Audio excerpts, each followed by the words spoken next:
Abonnez-vous gratuitement sur votre chaîne YouTube congodialogue.com. Abonnez-vous gratuitement sur votre chaîne YouTube congodialogue.com.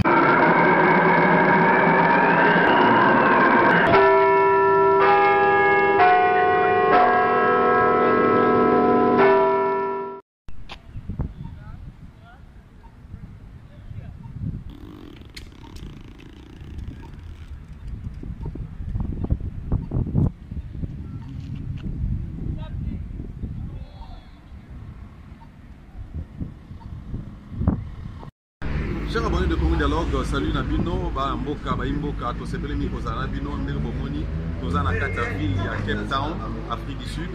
Wabino de José Bolo toujours pour apprendre à servir bino. Toye ko kanga bana mboka Imboka ba compatriotes. Elo na sepele ngeza association Lisanga, ba résistant, ba combattant, banani bangoto basangani. Pona nini bayoki sango ete moko ya bana mboka la ministre ya affaires étrangères Maman Tumba azali koya na weekend oyo na kati Afrique du Sud pona kutana diaspora asolola yo kapasi yo ka kolela ya bana mboka concernant likambo etali ambassade etali ba passeport etali makambo nyonso aye lolenge nini mokonzi ya mboka Félix Tshisekedi azotinda ye po ya ko représenter gouvernement Afrique ya mboka Congo pona kokutana diaspora yango na ye kokutana na ba imboka bavandi po batala lolenge bakoyamba ye parce que après tout ezali likambo ya mabere ezali likambo ya congolais ozala moto ya parti songolo pakala FCC PPRD Lamuka Telema Baluka Eside Telema ezali likambo ya mboka yango to sengi na biloma na mboka nyonso ozala connecté branché je crois peut-être pour na ba moyen ba restriction lemso bato nyonso ba ozate matolinga kato informer bino que madame la ministre ya affaires étrangères azoya na weekend awa akutana bana ya mboka. Je crois pour plus d'informations, vous pouvez numéro dans la petite écran. Dans Nayango, je crois que je vais décider dans les autres qui sont sur le terrain. Bon, mon réaction, il y a des résistants, des combattants, disons des Congolais. Des Congolais au terrain, des combattants, tout ça. Où est-ce que Kamamboka, ministre des Affaires étrangères à Zoya? Motuna, Likamoto, Maman, Likamoza, Likamoya, Lipasso. Likamoya passeport. Ça fait presque un mois et belé. Au Congolais, Zoya, Bateza, Likamoya, Moka, pas préoccupation. Mais en dehors, Yango, Congolais, les Lakamil, Kambo, Italie, ambassade d'administration. Parce que apply à peu souci Congolais anime. Yango Bogomon, on a recruté Miko Baladeur, Boyo Kapé réaction et préparatif, il y a accueil naïe et puis dans ma milulu au Bakobongisa, pour être madame la ministre Ayamba Congolais Nyo sur la diaspora, Ayoka Kole la paix Baposa Nayango. Na liki a été à combien mango pa Bakondiamboka et puis à présent Félix Tshisekedi pour Bayoka Loli Bagosala. Tozaka kan ambassade Moko et en Pretoria. Et pour la Cape Town, ils ont monde Moko Munini. Monde parlement Afrique du Sud des Aliawa Congolais à l'ambassade à la consulat des amours à préoccupation Congolais à je crois qu'elle sera accompagnée de son excellence l'ambassadeur Ben Poko bien sûr à l'accompagner de madame la ministre au Congolais la Bolanda interview et réaction préparatif il y a accueil à madame la ministre je crois que Congo Dialogue est pour la paix na boye ya madame la ministre et puis na milulu à Kosangisa diaspora à l'Afrique merci na Corsi pour Azalaki Sima ya Bilili bien, comme on a Christian Sita Mapouya, nous allons coordonnateur de la diaspora congolaise de Wasekep.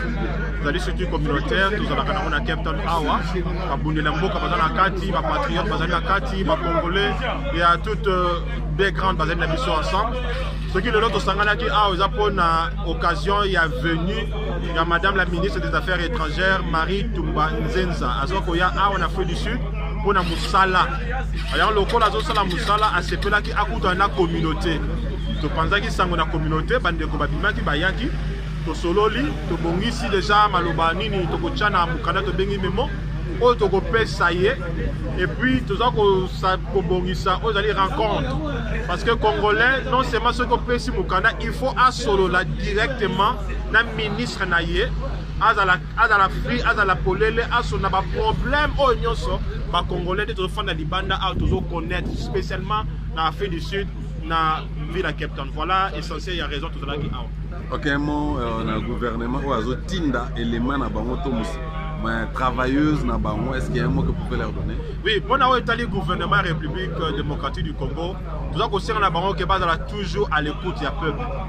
Il faut voir que non, ils ont pas travailler pour bien un peuple. Donc, état et peuple, il faut toujours priorité pour na bango.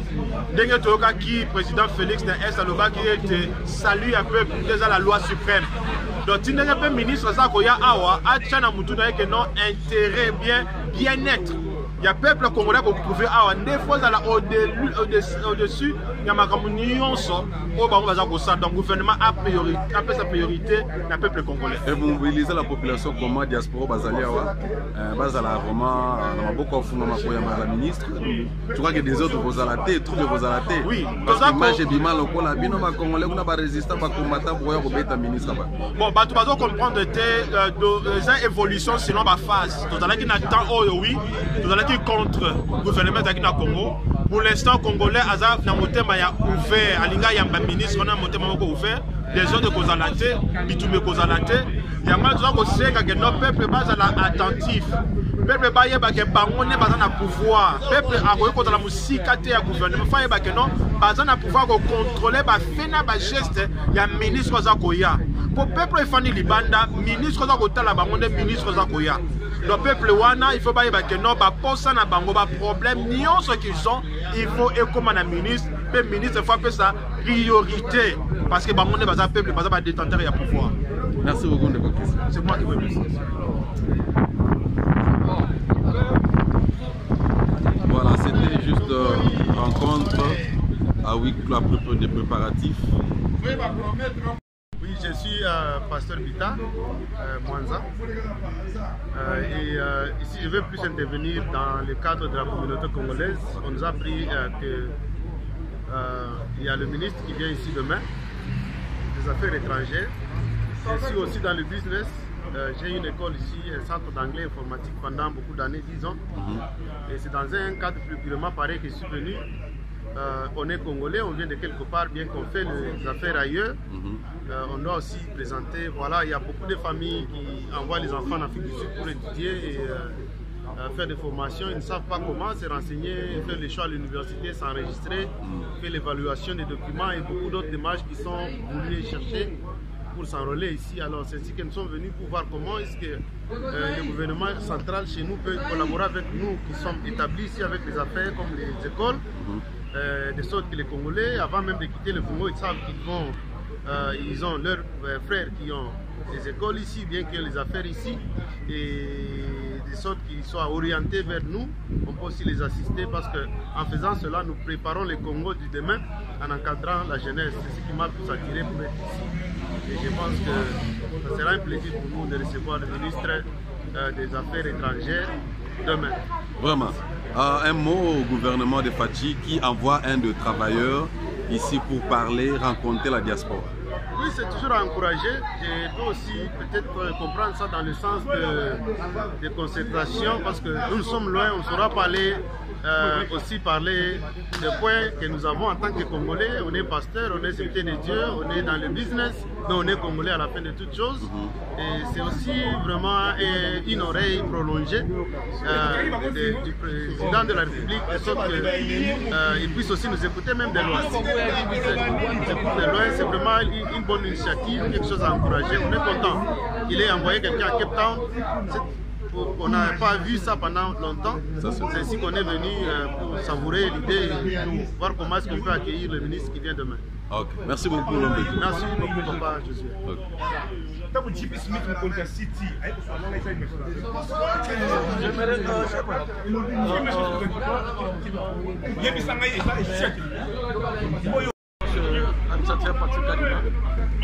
Nous sommes là pour accueillir notre représentante du peuple congolais, Madame la ministre des Affaires étrangères. Elle va arriver ici demain. Nous attendons à bras ouverts, on a beaucoup de points et que ces gens que nous allons lui donner, je crois que ça va se passer bien. Nous sommes de cœur avec elle et nous l'attendons. Merci beaucoup. Capitaine Richard Kalamba. Ok, tout le monde a été préparé via accueil à Madame la ministre. Impression des alliés. Oui, impression des alliés, c'est la branche militaire en tant que Nalibanda et Mboka.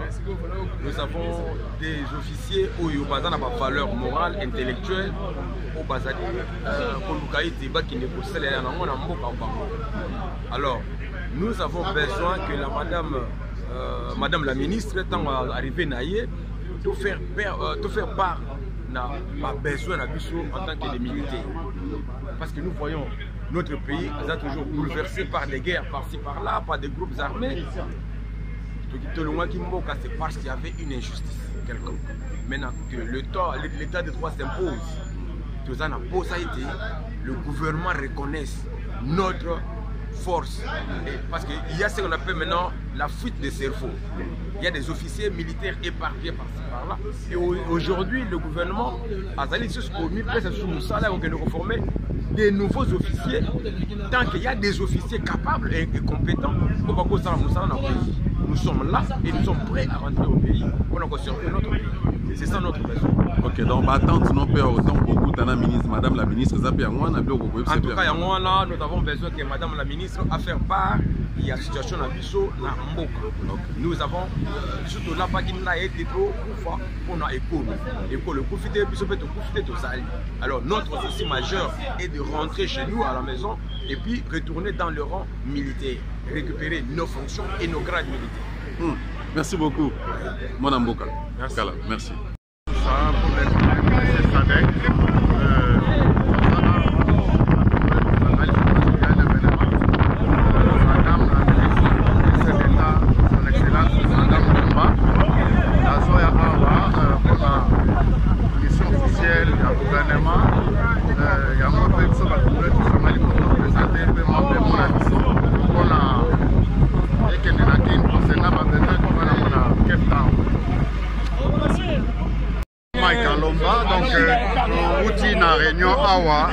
juste pour la préparatif pour Madame la ministre des Affaires étrangères.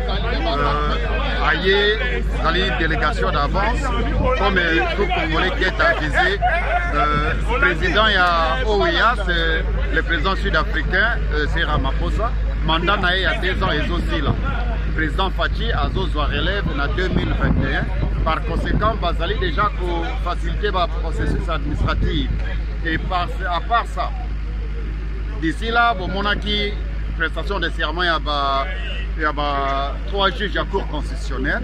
Et le président de la République a annoncé certaines mesures, parmi lesquelles la consultation nationale. Alors, le ministre des Affaires étrangères a yé, sous mandat du président de la République, a coûté avec les Congolais de la diaspora, a solo la nabiso, et puis, bayo kanini nous en avons besoin. Mais na Captain Kaneto tuko solo la ndekoboloa, nous avons un sérieux problème avec notre ambassade. Ambassadeur Nabiso Ben Mpoko a yebi pasi ya ba Congolais na mboko ote.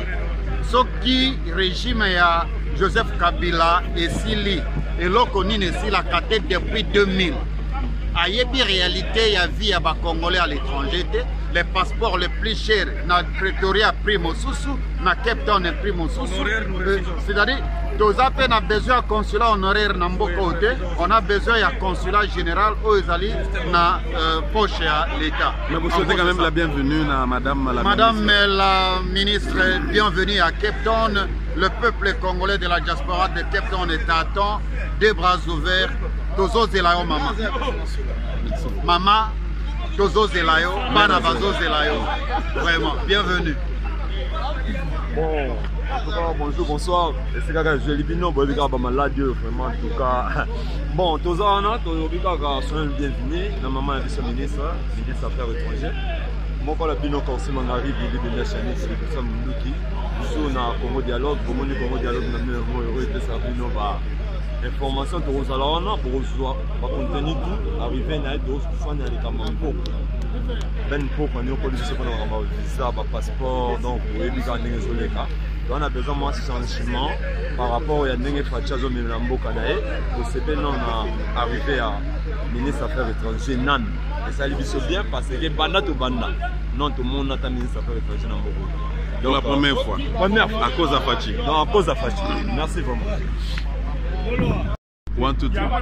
Comment on a dit des boyaux, on allait changer la communauté ici d'Abussi. Nous avons eu le Awa.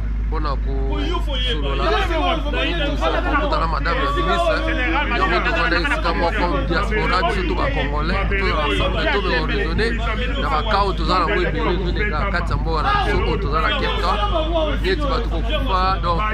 Congolais ont vraiment rejeté dans Mboka Dibanda.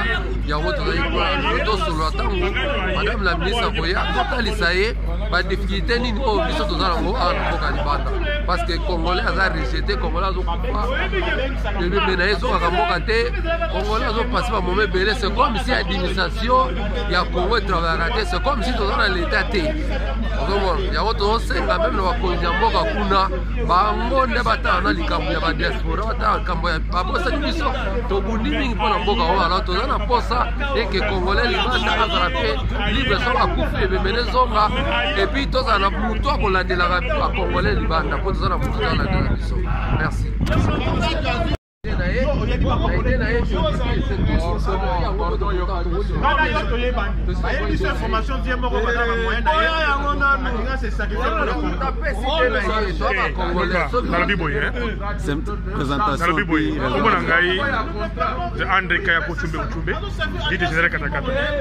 Problème il y a consul général na général Katakata na olobi réunion bo sala ni préparation ni réunion de sala wa bon balobi ministre des affaires étrangères azoya to kuta na ido sula na ye to yeba aye nini alingi nini pour sula na ba ta aye na couleur ya ni ya ido pesa ni ya la muka ni ya FCC aye la couleur ya ministre congolais des affaires étrangères mais non pour pas moyen to kuta na ye to yeba alingi nini to sula ni. Merci beaucoup Jean. Bote monsieur journaliste ngai ndeko Michel Okito donc toyaki awa boye tozaki na mwa meeting mo ya moke ini meeting mpona ministre na biso ya mboka ministre ya affaires étrangères azali awa asali biso honneur parce que bagouvernement oyo elekaki ya bandeko balekaki wana babebisaki mboka badokima communauté mais tosepeli mingi mpona madame la ministre alienda asengi communauté baya mpona basolola avant azonga yana toyaki mpona toyeba ndenge nini ya kozwa mwa baide mpona toyeba ndenge nini ya kosolola na ye olie tozala ke moto na moto aye na ide ndenge sur place nde omoni toye tozwi mwa baide totyango na papier mpona toyeba ndenge nini jour wana tokoyeba biso toyeba kozala na ye na kati ya ili moko toyebise makambo ndenge ezoleka nde tozosouffrir awa ndenge ambassade na biso ezotambola malamu te ndenge bakongolais difficulté bakongolais baza na yango mpona amemela mokonzi ya mboka aexplike ye mpona bakongolais ke bayeba koyeba ndenge nini ya biso bakongolais toza na étranger toyeba mpe ndenge nini ya kojuire na badroit na biso parce que biso na étranger toza mpe ya délaissé makasi monsieur journaliste donc valeur ya congolais na mboka ya libanda ezali mpenza hypothéqué donc yango nomoni toye mpona toyeba kosolola na bandeko mpona toyeba kopesa madame la ministre ya mémorandum na maboko amemela chef de l'état tokosala mpe suivi na yango mpona toyeba soki chef de l'état azwi yango. Merci beaucoup. Nyonso ayebi monde atie général Malila. Bon, toyaki na réunion de babiki la préparation quoi. La préparation arrivé à madame la ministre. Arrivé à madame la ministre Azokoma, ministre des Affaires étrangères. Donc falaka ya akutana na ba combattant bato ba bundela mboka to vanda to sola to chama na mesa. Voilà. Donc soyez les bienvenus à madame la ministre. Donc nasir nyonso ekoleka na boboto toza na posa peke madame la ministre asengela biso démission ya ambassadeur Pokopo ambassadeur wana sa komi koko donc akomo beta lokola Mobutu nenga beta ka 32 ans to ape na posa bato mususu bakoma ba ambassadeur voilà ingeta yebisa en tout cas question nanga pona tu bien pona do bala kitete là aujourd'hui na kitete là mais bato bazala na tabu ba traduire na biso ya ko kitete la 5e langue nationale ça no libre là tu faut qu'on forcer français besoin ya te ça va bien été pour ça tu as comme image on demande que non on peut être débrouiller mo ça bien été ça no libre tout ça na rappel ça libre ça na lingala tout na lingala pour la non influence ata ya le français ndenge ni ça congolais dans la libre so na mwamba c'est moi ko traduire ki Congo yo be ki Congo pour traduire pour ayoka yo pour ceci n'est pas que notre question peut être côté na matoi comme ça peut se réponse dans aujourd'hui mana on t'appelle quand même ça fait faut t'appeler du congolais attends mon bandeko bo ko ta te plus tous la together union surtout ta ko ça question que champion mo ko ta solo ina ye na ba ponyo so wana ba bimi abumine trace so kinyo c'est l'équipe bien na zoyoka ye moko président fois kita a po bazo solo na ba nini remise de reprise denga kozora solo ya Union africaine. Donc et vous avez mieux tant ye moko pa roya so il ministre n'a pas ce rapport que non ce jour le Ghana kitoko on peut peut-être que président le sous. Donc ça sera toujours dans notre avantage ceux qui te la kaka a parce que l'union solaire et ça la matin presque dans même moment. En tout cas merci beaucoup. Gagnant le lot aussi du awa communication tikali to sala par WhatsApp makambuya logistique sécurité plus to solana général après awa avant de merci. Merci. Abonnez-vous gratuitement sur votre chaîne YouTube congodialogue.com. Abonnez-vous gratuitement sur votre chaîne YouTube congodialogue.com.